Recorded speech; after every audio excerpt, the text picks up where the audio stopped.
¿Qué está pasando en el mundo? Se reportan nuevos ataques en Rusia por parte de Ucrania por medio de drones en las ciudades rusas. El presidente de Ucrania ha negado estos ataques.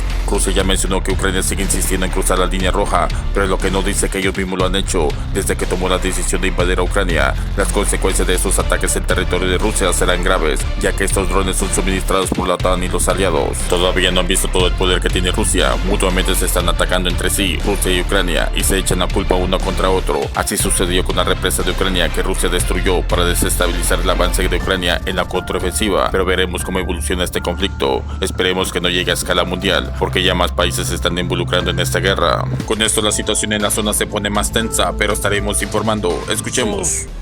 Para el análisis vamos a conectar con Lucas Martín. Él es analista de inteligencia y seguridad, autor de los libros Visión Global y Terror Global. Muchísimas gracias, Lucas, por estar en Directo América. ¿Qué tal? Buenos días. Mire, comencemos por el principio. ¿Quiénes son estos grupos, los Russian Volunteer Corps y Legion of Free Russia, como se dice en inglés? ¿Cuáles son sus orígenes y cuáles son sus objetivos? Bueno, realmente el origen de estos grupos no está muy claro, como bien ha comentado usted, es algo difuso. Seguramente están integrados por ucranianos de origen ruso o rusos que están descontentos con el régimen de Putin, pero sobre todo esta incursión está llevada a cabo auspiciada y facilitada por fuerzas ucranianas en su gran mayoría. De hecho, cuando se vieron imágenes ya se advertían que el personal que estaba formando parte de estas unidades era el personal que se veía que estaba bien adiestrado y muy bien equipado. Entonces es una especie de pequeño grupo creado al efecto, al estilo de como vimos en su día la invasión de Crimea en 2014, esos pequeños sumergidos verdes que nadie sabía a qué parte o no llevaban distintivo de ningún país. Pues esto podríamos decir que es algo equivalente, pero esta vez lo está sufriendo Rusia. Pues estamos en un momento de la guerra en la que las partes necesitan desesperadamente proclamar alguna victoria. Y en ese ánimo Rusia ha dicho que, por ejemplo, Ucrania recurre a este tipo de tácticas con estos grupos milicianos para desviar la atención, por ejemplo, de su derrota en Bakhmut o para intentar movilizar a las tropas rusas lejos del frente. ¿Usted qué opina? Bueno, en parte ambos razonamientos son ciertos y me explico un poco. Bakhmut, si bien es cierto que no tenía ya un valor táctico ni estratégico real, era más un tema simbólico para ambos contendientes. El haberlo perdido o el que Rusia haya ocupado lo que es el núcleo urbano ha sido doloroso para Ucrania, evidentemente. Y esta operación, llevada a cabo justo un día después o 2 días después de que esto sucediera y de que estuviera en todos los medios el tema de Bakhmut, ha hecho que se cambie totalmente el foco y se ponga el foco en este asunto, con lo cual no se ha vuelto a hablar de Bakhmut en 2 días. Únicamente lo estamos comentando aquí. Entonces creo que por un lado ese era el objetivo o parte de los objetivos de esta incursión. Claro, porque usted cree que era creíble pensar que una incursión de este tipo iba a tener éxito en términos de tomas de territorio, por ejemplo, cuando estaban entrando precisamente hacia Rusia. Y dicho esto, ¿qué tan activos cree usted que son estos grupos anti-Putin más allá de la frontera con Ucrania? Como bien dice, más allá de la frontera con Ucrania no son muy activos, de hecho no hay gran oposición y hasta ahora no han actuado salvo en casos puntuales o en algún lugar puntual.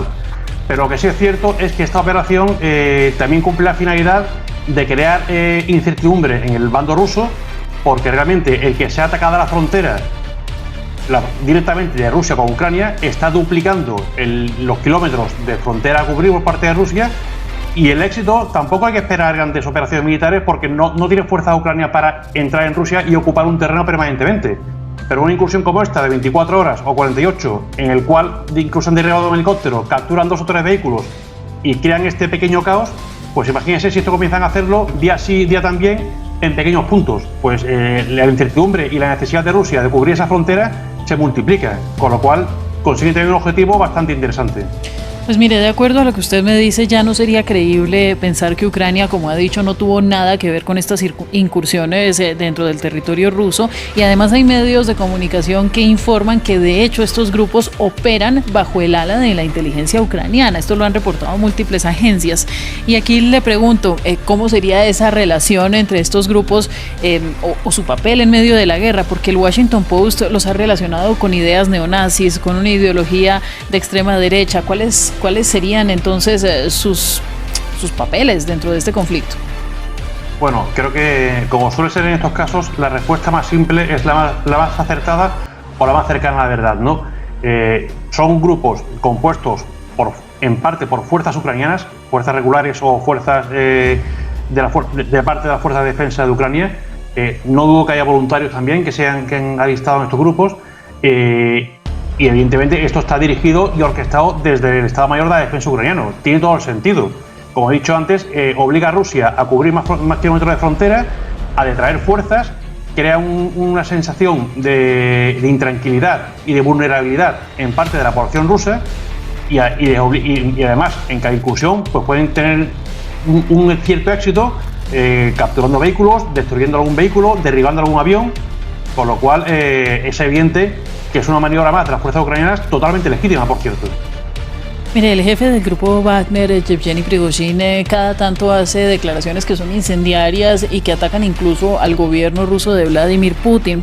En una de sus últimas declaraciones, Prigozhin dijo que estos ataques o esta incursión mostrarían que Rusia podría cambiar el carácter de su llamada operación especial en Ucrania para convertirla o denominarla propiamente en una guerra. ¿Usted cree que puede haber algún cambio en los términos de la guerra a partir de esto?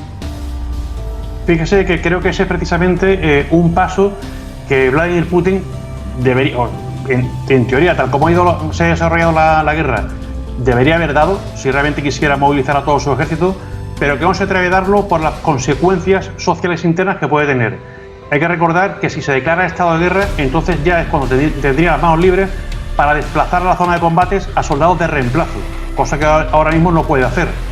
Entonces, creo que dar ese paso sería admitir de cara a toda su población que las cosas van francamente mal. Sabemos que el control de la información dentro de Rusia es muy importante, pero se va a admitir de cara a su población que las cosas van mal y por otro lado empezarían a ver llegar cadáveres de soldados de reemplazo y eso sí que podría tener un impacto bastante negativo para el gobierno de Vladimir Putin. Bueno, y muy finalmente quisiera preguntarle si estas incursiones tendrían algo que ver con la tan esperada contraofensiva ucraniana. En parte podríamos suponer que sí, porque como digo antes, esto está obligando a Rusia a pensar dónde puede ser el siguiente golpe y a desplazar fuerzas para cubrir la frontera.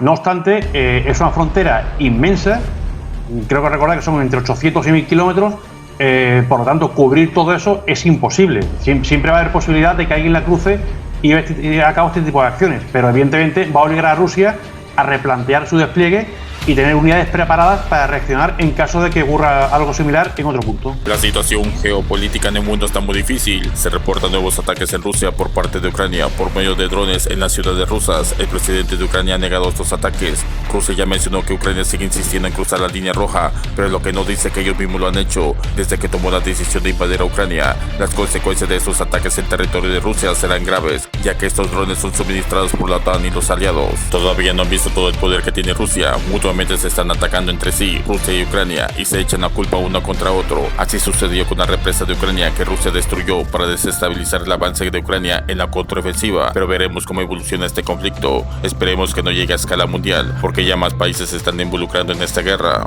Se podría realizar una nueva moneda de intercambio internacional que desplazaría el dólar, así destruyendo el poderío de intercambio internacional de Estados Unidos, y tendría competencia. Surge el BRICS, una nueva moneda internacional lanzada por las potencias de China, Rusia, India, Brasil, Sudáfrica, en la que se sumarían otras 30 naciones. Con esta nueva moneda de intercambio internacional está tomando cada vez más fuerza en el escenario mundial por las sanciones contra Rusia y así dejar de depender del dólar de Estados Unidos. Esto le daría una estocada a su economía y debilitaría su uso mundial. Muchas naciones quieren dejar de depender de los chantajes de Estados Unidos, en la que quieren apoyar el BRICS para su desarrollo de sus economías, y Estados Unidos ya se acabaría su hegemonía con esta nueva moneda de intercambio internacional. Te invito a ver el video. Se anuncia que el jefe de mercenarios del grupo Wagner se rebeló contra Rusia. Nadie se esperaba esto. ¿Qué tanto le afectará estas declaraciones a Vladimir Putin? Noticia que está dando vuelta al mundo. ¿Qué estará pasando en las filas de Rusia? ¿Por qué toman estas decisiones tan drásticas? Este comandante de Rusia era quien había tomado la ciudad de Bakhmut. Se llevaron combates intensos por este territorio. ¿Cuál fue la razón que tomó para rebelarse contra Rusia? Ya están fuera de la frontera y se están enfrentando con el ejército ruso. ¿Hasta dónde llegará esta decisión que toma este comandante de mercenarios, en la que se llevaría a cabo una guerra civil en el territorio de Rusia? Vladimir Putin ya anunció su captura de este comandante, en la que las instituciones de gobierno se ponen en alerta. Rusia teme que estos mercenarios cometan ataques dentro de Rusia.